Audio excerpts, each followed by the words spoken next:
안녕하세요. 반짝거리는 아이디어를 샘솟게 하는 반짝머리 도서관입니다. 오늘은 만일 나에게 단 한 번의 아침이 남아있다면 이라는 책을 소개시켜 드리려고 합니다. 사람은 누구나 나이를 먹습니다. 신체 능력이 점점 저하되는 것은 자연스러운 일이죠. 하지만 우린 나이가 어릴수록 마치 노화가 오려하는 무관한 것처럼 생각하기도 합니다.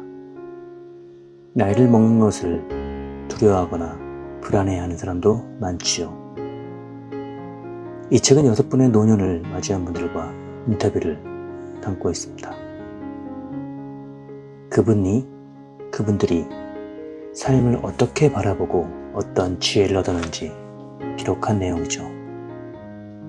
평소에 주변의 연세가 지긋하신 분들을 자주 볼 수 있지만 그들과 깊이 있는 대화를 나눌 기회는 많지 않다는 것을 느끼실 겁니다.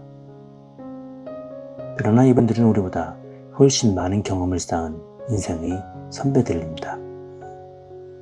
그들의 이야기를 듣는 것은 곧 인생의 지혜를 배우는 일입니다. 노년이라는 단어는 종종 두려움이나 불안을 떠올리게 합니다. 하지만 이 책에서 보여주는 것처럼 노년은 우리가 생각하는 것만큼 끔찍한 것이 아닙니다.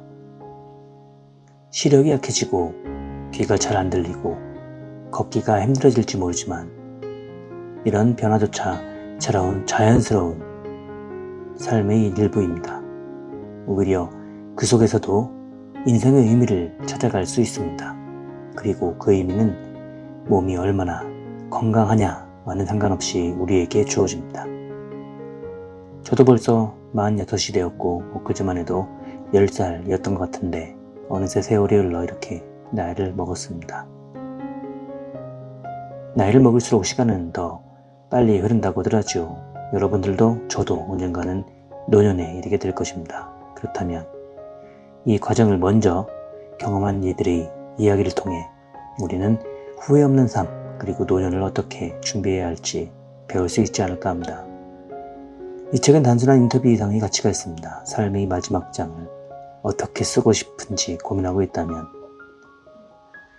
그리고 우리는 누구나 노년이 될 거기 때문에 이 이야기가 분명 큰 도움이 될 것입니다. 지금 함께 그분들의 이야기를 들어봅시다. 나이를 먹어 좋은 점 중 하나는 말에 무게가 실린다는 점이다. 이제 모든 일을 다 겪어봤고 세상이 어떻게 돌아가는지도 알게 됐다. 오랜 세월 우리가 겪으며 배운 것들을 대부분의 사람들은 모른다. 우리는 선구자들이다. 내가 고령자들로부터 가장 먼저 배운 교훈은 이거였다. 행복은 우리의 선택에 달려있다. 우리가 가진 이런저런 능력들이 쇠퇴하더라도 우리에겐 여전히 삶의 질을 좌우할 수 있는 엄청난 힘이 남아있다는 것이다. 고령자들과 시간을 보내면 보낼수록 인생의 여러 가지 선택지 중에서 어떻게 하면 행복을 고를 수 있을까 더 깊이 생각하게 되었다. 그리고 그 대답이 지금까지의 내 모든 예상과 벗어난다는 사실을 서서히 깨달았다. 행복해지고 싶다면 나이 든 사람처럼 생각하는 법을 배워야 한다는 것이다. 고령자들은 살면서 경험을 통해 기대치를 낮추게 됐고 바라던 일이 이루어지지 않아도 다시 털고 일어날 수 있게 됐다. 젊은이들과 달리 나쁜 일을 겪더라도 그 문제에 지나치게 연연하지 않는다. 전문가들은 이를 긍정성 편향이라고 부른다. 한때는 할 수 있었지만 더 이상 할 수 없는 것들을 아쉬워하면서 시간을 허비해서는 안 된다. 연습삼아 75세나 80세 아니면 85세가 됐을 때 어떻게 살아야 행복할지 생각해보자. 그때 당신은 어떻게 살고 싶은가? 어떤 기쁨과 보람을 느끼고 또 어떤 사람들 사이에서 어떤 하루를 보내고 싶은가? 그럼 이제 그렇게 살기 위해서는 그 전에 어떻게 해야 하는지를 거꾸로 되짚어 가보자. 체스판 위에서 어떤 말들이 중요하며 어느 위치에 있어야 할지 또 그 과정에서도 어떤 말들을 희생해야 할지 말이다. 첫 번째 단계는 그 나이에 행복한 삶이란 어떤 것일지 생각해보는 것이다. 목표가 있는 인생을 원한다면 당장 지금부터 목표를 찾아 나서야 한다.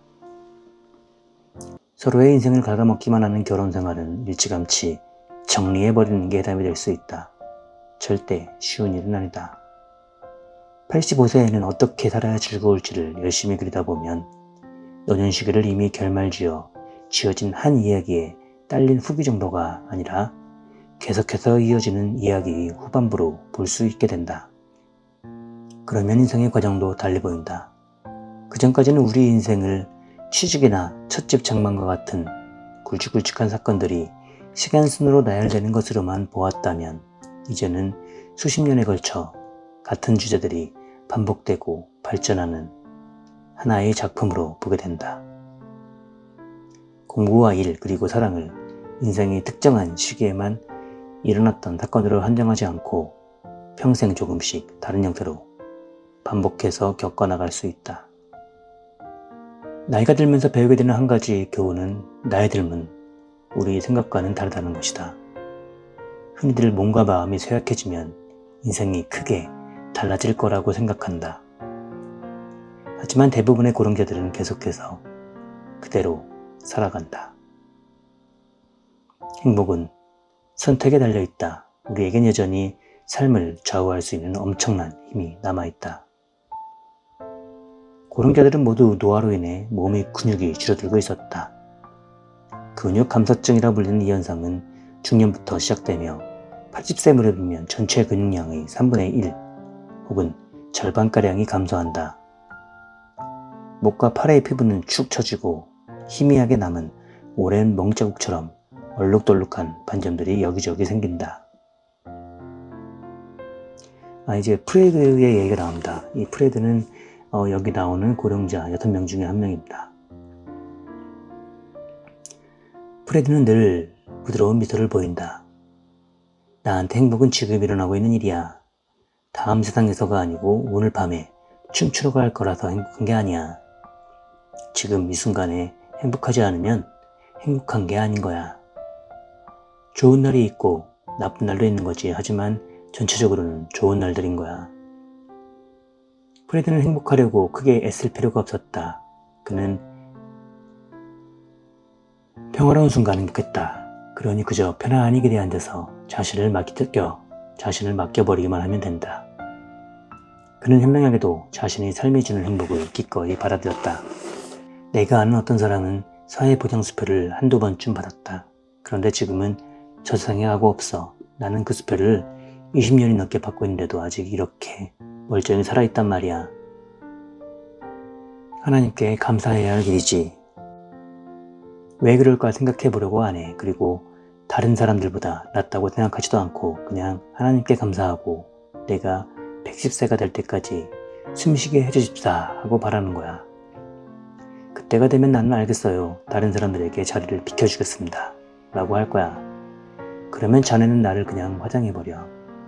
애들 놀이터나 자리나 뺏는 묘지 같은데 묻지 말고 110세까지니까 아직은 시장이 좀 남았어. 행복은 지금 현재의 상태라고 말했다.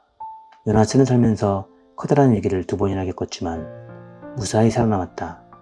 한 번은 소련이 그의 고향인 리투아니아를 침략했을 때였고, 2번째는 그가 나치군에 사로잡혀 독일의 강제노동 수용소에 보내졌을 때이다. 인간이 남에게 얼마나 끔찍한 고통을 줄 수 있는지 생생히 목격한 그는 행복이 힘들게 뭔가를 쟁취하는 데서 오는 게 아니라 다른 사람들과의 관계에서 오는 것이라는 사실을 깨달았다. 전에 있던 책에도 비슷한 내용인데요. 어떤 우리는 현재의 인생을 미래를 위해서 준비하고 또 그렇게 살아야 한다고 많이 이야기를 합니다. 물론 그 관점도 미래를 준비하는 입장에서 충분히 중요하고 가치가 있는 일이라고 생각을 합니다. 하지만 여기서 이야기하고 있는 이분들의 관점은 현재 있는 자체에서 보람을 느끼고 감사를 해야 한다는 것이지요. 이 내용은 전에 있던 책들과 내용이 비슷한데 책이 2부류인 것 같습니다. 미래를 준비하라는 책, 그리고 현재 감사를 하라는 책. 어느 것도 치우치는 거는 치우치기보다 적절하게 조화가 돼야 된다고 생각을 합니다. 결국 미래를 위해서 준비를 하면서도 주어진 내 순간의 인생을 최대한 감사하게 여길 때 더 훌륭한 인생이 되지 않을까 생각합니다. 무언가를 모아두는 것은 과거를 현재로 새롭게 만들어내는 방법 중 하나다. 요나스는 끊임없이 오래된 영화 자료를 새롭게 다듬고 전에 쓴 글들로 책을 펴냈다. 도덕성이야. 지금 이 순간을 위해서 우리가 지켜야 하는 건 바로 도덕성이야. 인류의 미래니 가족이니 뭐니 전부 지금 우리가 뭘 하느냐에 달렸어. 지금 이 순간을 제대로 살아가는 모든 게 나아진 다음 순간을 맞을 수 있는 거지. 사람들이 자주 행복하냐고 묻는데 그때마다 자신의 대답은 늘 한결같다고 요나스는 말했다.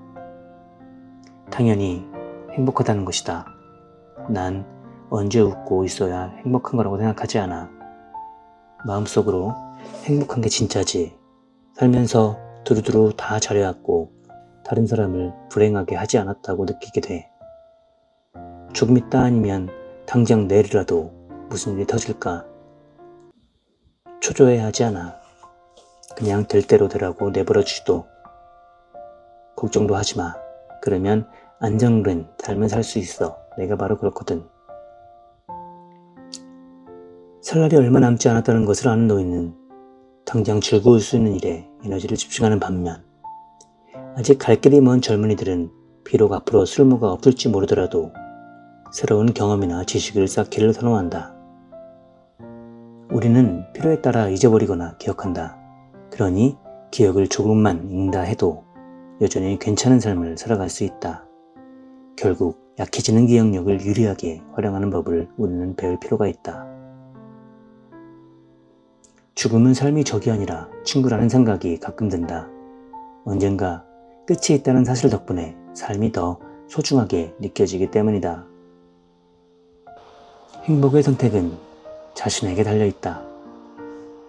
당신이 45세라면 결혼 생활 동안이나 일하는 중에 저질렀던 실수들을 빼먹지 않고 기억하는 편이 좋다.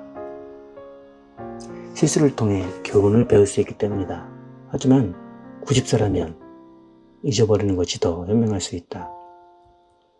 그저 상처만 되기 때문이다. 중년에는 사업을 하면서 자신을 등쳐먹은 사람이 누구인지를 알아야 한다. 하지만 나이가 들면 마음속에 품었던 원한을 쥐어버린다고 해서 더 잃어버릴 것도 없다. 선택적 기억은 일종의 강화 효과가 있다. 부자가 더 큰 부자가 된다는 것이다. 아이들은 지나간 일에 연년에 불평만 늘어놓는 할머니보다 행복했던 옛날 이야기를 들려주는 할머니를 더 자주 찾아뵙고 싶어 할 것이다. 지금은 사는 게 너무 쉬워. 젊었을 때야 미래가 저기 저 멀리 있는 것 같고 앞으로 자신이나 이 세상에 무슨 일이 벌어질지 모르는지 두렵지. 그래서 늙었을 때보다 젊었을 때 걱정이 더 많은 거야. 하지만 이젠 난 걱정이 없어. 미래로부터 자유로워진다고 생각해보자.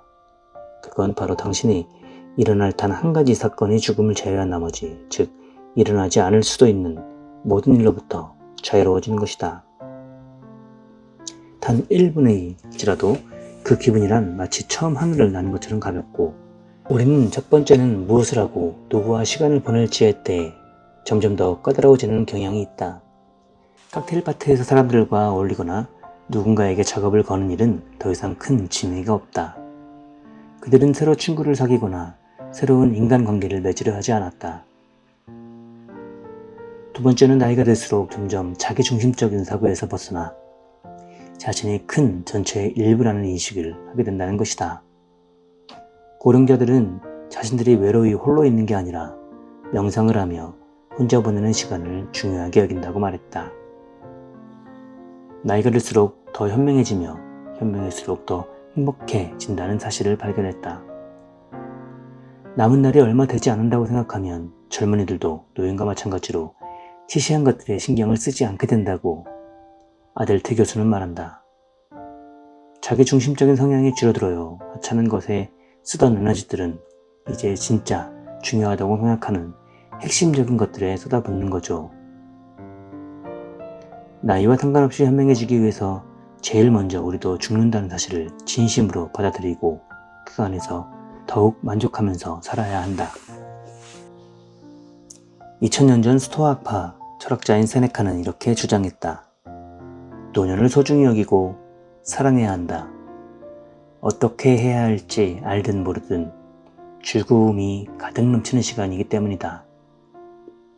인생은 추락하기 전 천천히 아래를 향해 내려올 때가 가장 즐겁다. 그리고 나는 그 마지막 끝자락 위에 서 있는 시간에도 나름의 기쁨이 있다고 믿는다. 그렇지 않으면 기쁨을 원치 않는다는 사실 자체가 바로 기쁨이 될 수도 있다. 드디어 뭔가를 원하는데 질려버렸고 다 끝났다니 얼마나 마음이 편하겠는가. 카스탄슨 교수는 조슈아 리브만 랍비의 말을 인용했다. 죽음은 삶의 적이 아니라 친구라는 생각이 가끔 든다. 언젠가 끝이 있다는 사실 덕분에 삶이 더 소중하게 느껴지기 때문이다. 어차피 과거로 돌아갈 순 없잖아. 지난 일은 잊어버려야 해. 서로의 가치를 높여주는 그 의미 있는 일. 사랑은 늘 손을 뻗으면 닿을 곳에 있다. 고령자들은 자신에게 남은 한정된 시간을 힘이 되는 사람들과 함께 보내려 하고 자신을 피곤하게 하거나 자신에게 바라는 것이 많은 사람을 멀리한다. 새로운 사람들을 사귀는 대신 이미 알고 있는 사람들에게 더 많이 의지한다. 그러다 보니 새 친구를 사귀는 것보다 기존의 인간관계를 잘 유지하는 편이 더 중요하다. 그리고 오직 긍정적인 관계만 유지할 가치가 있다. 고령자들은 각기 다른 종교를 믿고 있었지만 누구도 사랑했던 사람과 다시 만나고 싶다고 하지 않았다. 사랑은 마지막으로 고령자들에게 죽음이 어떤 것인지를 보여주었다. 죽음이 얼마나 가까이 있는지, 그리고 진정한 끝이라는 것을 말이다. 그들은 자신의 배우자에게 일어난 일이 그들에게도 일어날 것이라는 사실을 받아들였다. 그런 다음 미래를 보니 자신에 대해서 품고 있던 환상들이 모두 사라졌다. 최고의 짝은 내 곁에 없는 사람, 다시 말해 아직 만나보지 못한 낯선, 혹은 현재의 연인보다 더 나은 누군가라고 생각하는 것은 청춘의 자유다. 청춘들은 언제나 현재나 과거보다 미래를 더 좋아한다. 과거에 산다는 것은 어쩌면 미래를 꾸려야 할 순간을 피하고 있는 것일지도 모른다. 조건 없이 사랑할 때 우리는 더 나은 사람이 된다. 완벽하지 않은 연인에게 완벽함을 발견하고 그들이 절대 변하지 않을 것이라는 사실을 받아들이고 그들을 사랑함으로써 자신의 부족한 점들을 채워갈 수 있다. 행복은 늘 나의 손에 달려 있었고 내가 그녀에게 해줄 수 있는 것들을 안에 있었다. 노인들과 꼬박 1년을 함께 한 후에야 나는 이 사실을 깨달았다. 하지만 깨달은 후에도 나의 모든 인간관계에 큰 도움이 되었다.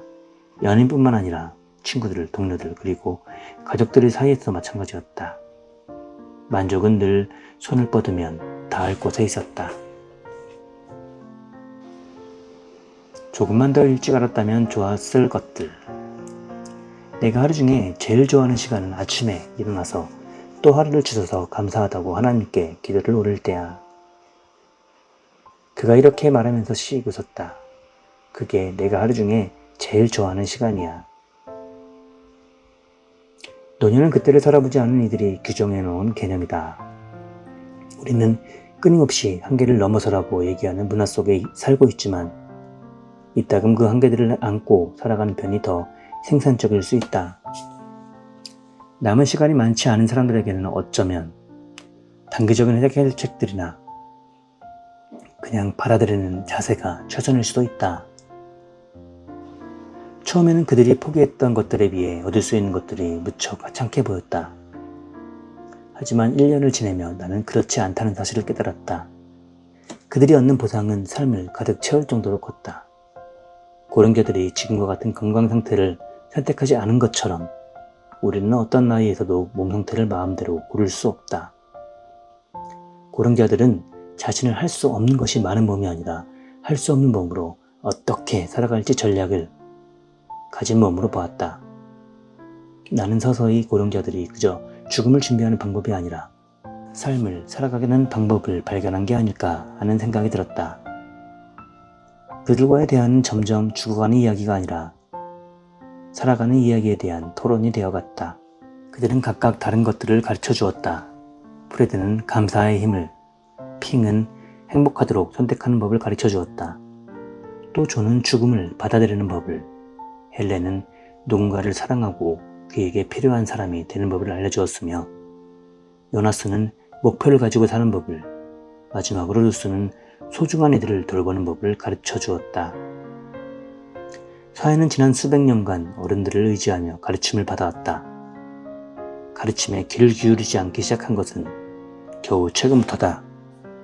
오래전부터 이어져 내려온 관계들을 재발견했을 뿐이다. 그들의 가르침을 통해 나는 무척 행복해졌다. 그리고 이 가르침을 조금이라도 더 일찍 알았다면 얼마나 좋았을까 진심으로 아쉬워했다.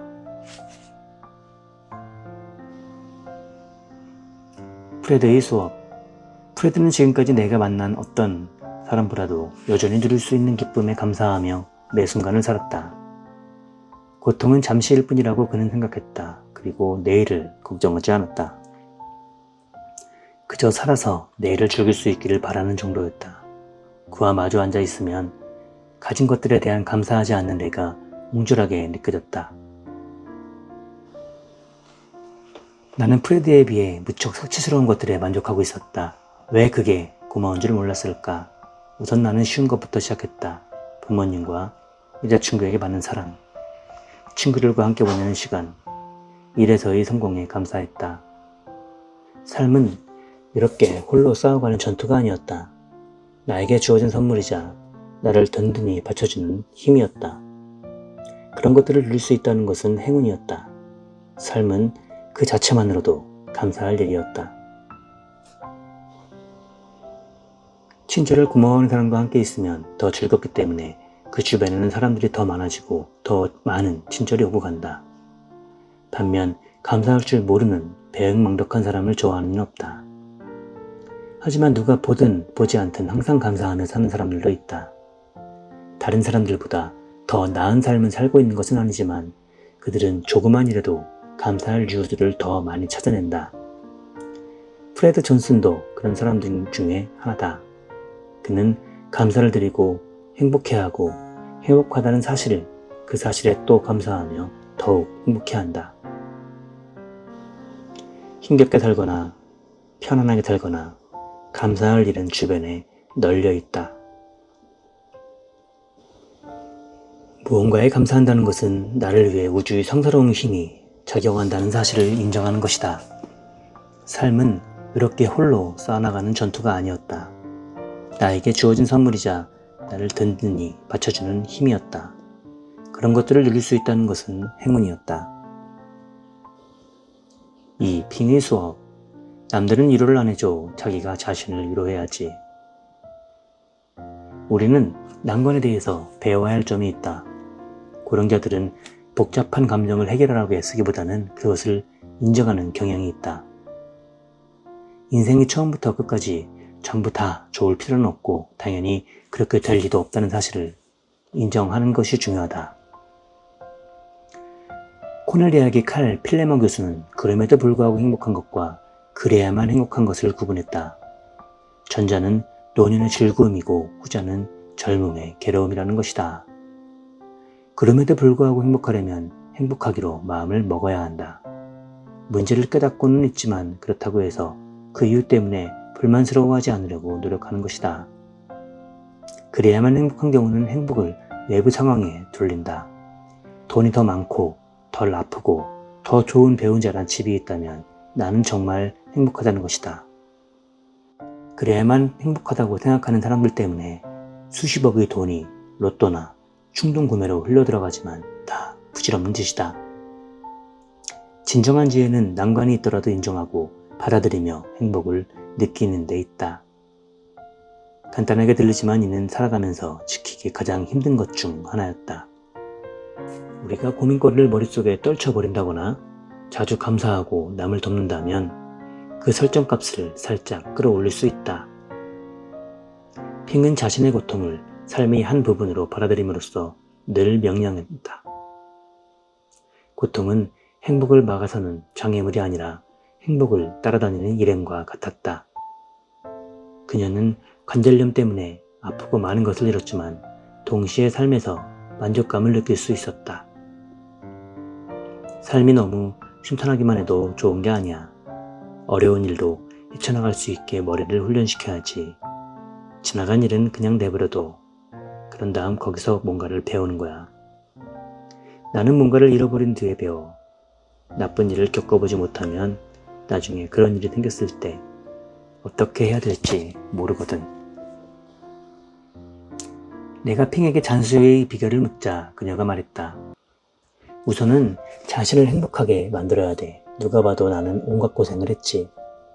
당연히 살면서 좋을 때도 있고 나쁠 때도 있지. 내 아들이 죽고 나서 2년이나 나는 잠도 제대로 못 잤어. 2년 동안 하루도 빼놓지 않고 말이야. 하지만 그 이후에 나는 적응했어. 내 곁엔 정말 훌륭한 딸이 있으니까. 나는 지금 내 삶이 무척 마음에 들어. 이 건물에 사는 것도 큰 복이지. 나는 핑에게 늘 목표나 인생의 진정한 가치를 따져보며 유연해지려고 노력해야 한다는 것을 배웠다. 만약 젊은이들에게 애틀랜틱 시티로 가는 여행이 취소되는 일이 벌어진다면 그 여행 생각 때문에 자신이 얼마나 기뻤는지를 되새기며 실망해서 헤어나오지 못할 것이다. 하지만 핑은 털어버렸다. 그녀는 한때는 중요해 보였지만 더 이상은 그렇지 않은 것들을 포기하고 자신이 가진 것들 가운데서 행복을 고르는 법을 알고 있었다.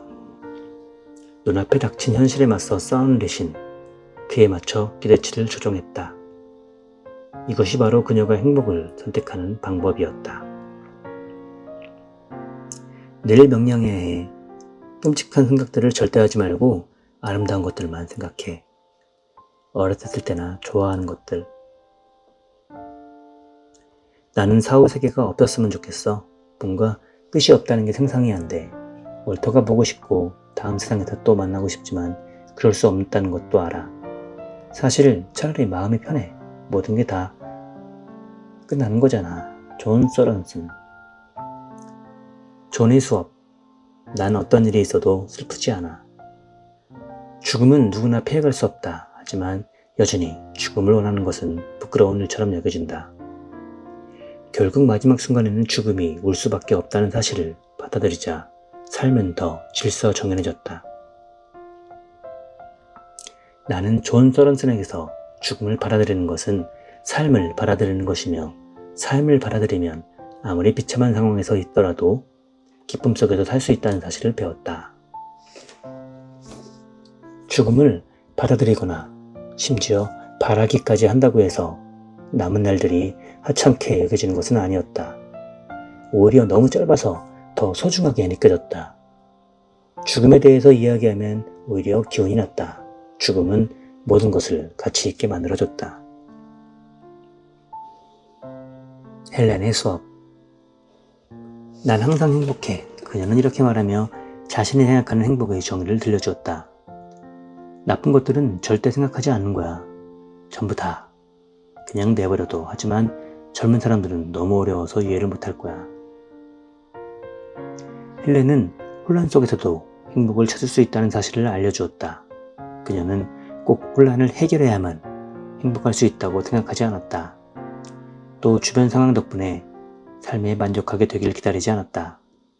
자신의 삶에 만족하며 이를 최대한 이용한다는 것은 현재에 만족한다는 뜻이었다. 어쩌면 결코 일어나지 않을지 모르는 미래를 위해 현재를 희생하는 것이 아니다. 같이 길을 걷고 있었는데 주디가 자기를 꼭 잡으라길래 내가 밀어냈어. 내가 왜 기대해야 돼? 하지만 가끔 주디가 내 곁에서 있어줘서 좋을 때가 있어. 몸이랑 마음 둘 다 정말 기분이 좋아. 루스 윌리스. 루스의 수업. 만약 당신이 어떻게 하면 흐뭇한 노년을 보낼 수 있을지 고민 중이라면 가족을 돕는 일부터 시작해보자. 받는 것은 주는 것보다 훨씬 어렵다. 하지만 대부분의 사람들은 이 사실을 모른다. 남에게 의존하길 좋아하는 사람들은 베풀 수 있는 기회를 빼앗기는 경우가 많다. 도움받는 사람들은 다른 사람들에게 계속해서 빚이 쌓이게 되고 허구한 날 빚을 진 기분을 느끼며 살아야 한다. 러스트 베이더는 가족을 돌보는 사람들이 한쪽은 주고 한쪽은 받기만 하는 불공평한 관계에 대해서 알게 모르게 억울한 마음이 생겨날 수 있다고 지적했다. 가족은 서로를 돌봐주어야 한다. 일방적으로 한쪽만이 보살펴질 수도 있지만 그렇게 되면 양쪽 모두 진이 빠지게 된다. 자신이나 다른 사람들을 위해 더 많은 일을 하신다면 더 만족스러운 노년을 보낼 수 있었다. 대단한 일이 아니어도 좋았다. 어느 나이든 누구에게나 한계가 있었고 우리는 다른 사람이 도움을 받으며 살아왔다. 길을 닦고 알파벳을 발명한 사람들, 복사기를 고치는 동료들이나 원주를 발명한 조상들에 이르기까지 셀 수 없이 많다. 도움의 손길은 곳곳에 있다. 그것이 도리어 자신에게 해가 되었다는 생각은 허영이다. 미국의 대통령이었던 버락 오바마는 선거 유세 중에 이렇게 말했다. 당신이 사업을 하고 있다면 그 사업은 당신이 이루는 게 아니다. 다른 누군가가 할 수 있게 해준 것이다. 우주의 거대한 힘 때문에 나는 알레포에 사는 애가 5이나 딸린 과부가 아니라 우리 집 침대에서 자고 있던 나로 눈을 뜰 수 있었다. 그러니 서로 의지하고 돕는 게 당연하지 않을까. 이처럼 나는 서서히 고령자 아들처럼 생각하기 시작했다. 직장에서 내 고집대로 써하기보다는 내 기사를 더 훌륭하게 고쳐준 편집자에게 감사했고 내가 모든 답을 다 알아야 한다고 여긴 대신 조언을 구했다. 어머니와 아들에게 더 자주 전화했고 무뚝뚝하게 대답만 하지 않고 이것저것 더 많이 물어봤다. 그들이 내게 원했던 건 뭘까? 내가 그들을 위해서 뭘 원했든 그만큼 내게도 도움이 됐을 것이다. 왜냐하면 서로 의지하며 양쪽 모두에게 도움이 되기 때문이다. 루스는 도움을 받아들이는 법을 배웠고 덕분에 그녀의 삶은 더 나아졌다. 당신이 25세건 85세건 사랑, 웃음, 연민, 공감, 부축해주는 팔과 같이 우리를 따뜻하게 보듬어주는 것들 안에서 살겠다고 결정할 수 있다. 그런 것들 때문에 삶이 수월해져서가 아니라 인생이 힘들 때 우리에게 가장 필요한 것들이기 때문이다. 루스는 이렇게 말했다. 또다시 힘든 한 해가 온다면 나는 세상을 떠나야 한다고 해도 슬프지 않을 거야. 하지만 그렇지 않으면 기쁠 것 같다. 요나스의 수업. 인생의 매 순간들은 마치 수트에 들어가는 각종 재료들과 같다. 이 재료들은 하나씩 따로 먹기에는 너무 쓰거나 매울 수 있다. 도저히 섞일 수 없어요. 그녀가 말했다. 하지만 재료들이 섞이면 어느 하나 빼놓을 수 없이 모두 소중하다. 그래서 나는 아무것도 바꾸지 않을 거야. 그는 온전히 본능에 따라 움직이려고 했었다. 아침이면 아무 계획 없이 일어나서 눈에 띄는 것들을 카메라에 담고 그저 자연스럽게 장면이 나오도록 내버려뒀다. 나는 사색을 많이 하는 사람이 아니야. 농장에서 자라서 시골 생활을 해본 사람들은 자신을 분석하지 않아. 노년의 엄청난 신비 중 하나는 또래 친구들은 이미 한참 전부터 시들어가기 시작했다는데 요나스 같은 사람들은 계속해서 더 승승장구한다는 점이다. 노년을 더 긍정적으로 생각하는 사람들이 부정적인 고정관념을 가진 사람들에 비해 장애가 생겼을 때 회복할 수 있는 가능성이 44%나 더 높은 것으로 나타냈다. 노년을 긍정적으로 보는 사람들은 혈압도 낮고 스트레스를 적으며 신체 근육도 뛰어나고 건강한 생활 습관을 가지며 정기적으로 건강관리를 받을 가능성이 크다는 사실로 밝혀졌다. 신경심리학자이자 시카고에 위치한 러시아 대학병원 알츠하이머 질병센터의 연구원인 퍼트리샤 보일은 요나스처럼 사람들을 계속해서 움직이게 해주는 생명력을 목적이라고 불렀다. 삶에 목적이 있는 사람들은 그렇지 않은 사람들에 비해 연구가 진행되는 8년간 기억을 덜 잃었다. 목적이 있는 사람들의 기억력 지수는 거의 퇴화하지 않았다. 평생 도움이 된다. 목표를 추구하는 성향이 있으면 건강 악화를 예방할 수 있어요 라고 보일은 말했다.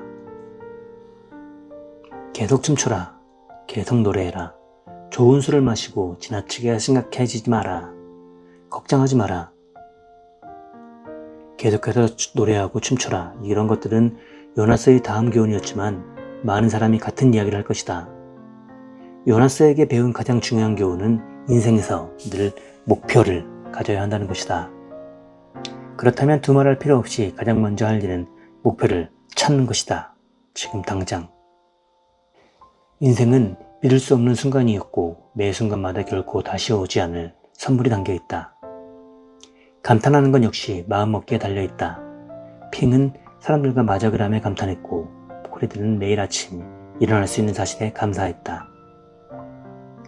고령자들에게 배운 것 중에 하나는 죽음과 노화를 인생의 한 과정으로 받아들여야 한다는 것이다. 오직 젊은이들만이 죽음이나 노화를 마치 남의 일처럼 생각한다. 그는 죽음에 대해 묻는 건 잘못된 질문이라고 했다. 문제는 삶이었다. 죽음은 올 때가 되면 올 거야. 하지만 나는 절대 그것에 대해 생각하지 않아. 죽음을 피할 순 없으니까. 나는 두렵지 않은 척을 할 수가 없다. 하지만 가장 뚜렷한 감정은 고마움이다.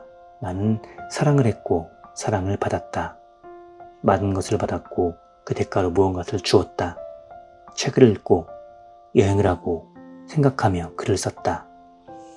나는 이 세상과 소통했고 작가들 그리고 독자들과 특별한 소통을 했다.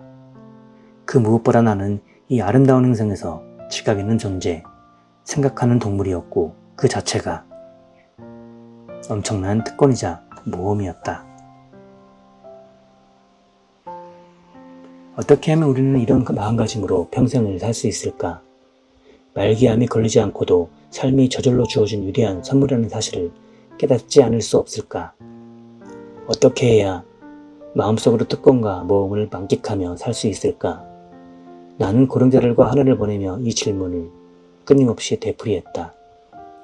인생을 최대한 충실하게 살기 위해서는 정말 종양학자의 암 진단까지 있어야 하는 것일까? 그렇게 복잡해 보이진 않았다. 하지만 마치 당장이라도 죽을 사람처럼 살 수 있는 가장 손쉬운 방법을 우리는 그 무엇보다 열심히 피하고 있었다. 한 해가 끝날 무렵 나는 요나스에게 낙천주의자인지 물어봤다. 1년을 함께한 후에 나는 그가 고령에도 불구하고 아니라 고령이기 때문에 행복하다는 사실을 더 잘 이해하게 되었다. 왜냐하면 이제 그는 거의 완성된 자신의 인생을 볼 수 있었고 그가 미래에 가지게 될지 모르는 것들이 아니라 이미 그에게 주어진 것들을 누리며 인생을 만끽할 수 있기 때문이다. 노인들이 내게 준 선물은 간단했다. 시간은 유연한 동시에 정말 긍정하며 마치 율리시스에서처럼 하루하루가 평범하면서도 소중했다. 어떤 변화가 생기든 그들은 크게 만족스러울 수도 있고 아니면 응급실로 실려가게 될 수 있다. 문제는 남은 시간을 어떻게 살아가냐는 것이다. 그날을 즐기든 말든 상관없다. 다만 한 번 놓친 날은 다시 돌아오지 않는다. 여행을 하면서 요나스가 깨달은 교훈 중 하나는 종착지는 결코 없다는 사실이었다. 우리는 늘 덧없이 떠들며 떠나온 과거와 앞으로 다가올 미래를 갈망한다.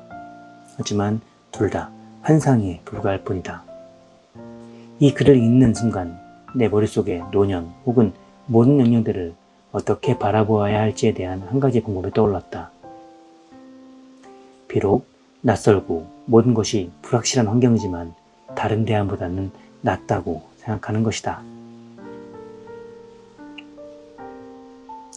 우리는 매일 우리를 괴롭히는 소란과 두려움, 욕망들을 잊어버리고 인생이 얼마나 놀랍고 놀라운지에 대해서 생각해 봐야 한다. 인생은 믿을 수 없는 순간이었고 매 순간마다 결코 다시 오지 않을 선물이 담겨 있었다. 미래에 끝이 있는 것처럼 산다면 현재는 훨씬 더 경이로워질 것이다. 에필로그. 노인들은 우리가 보는 것보다 더 충만하고 더 가치 있는 삶을 살고 있었다. 우리는 주로 나빠지기만 하는 일상의 변화에 초점을 맞췄지만 그들은 그보다 더 길게 보며 살아가고 있었다. 자신의 인생을 살고 기회를 잡아야 한다. 그리고 성공뿐만 아니라 실패에도 감사해야 한다. 성공과 실패는 동전의 양면과 같기 때문이다. 만약 우리가 남들보다 더 오래 살고 있다면 우리에게는 더 잘 살아야 할 책임이 있을 것이다. 더 현명하고 더 친절하며 더 크게 감사하고 더 많이 용서해야 한다. 앙심을 품거나 욕심을 부르는 일도 적어야 한다. 그 덕분에 모든 사람들의 삶, 특히 그런 마음가짐으로 사는 사람들의 삶은 한결 즐거워진다. 당신의 힘들 때에도 좋은 점을 볼 줄 알아야 행복해질 수 있다. 행복, 목적, 만족, 우정, 아름다움, 사랑과 같이 인생의 좋은 것들은 내내 그 자리에 있었다. 우리는 그런 것들을 얻기 위해 특별히 뭔가를 해야 할 필요가 없다. 좋은 음식, 친구, 예술, 따뜻함, 가치와 같은 것들을 우리는 이미 가지고 있다. 그러니 우리는 그저 그렇게 살기로 결심만 하면 된다.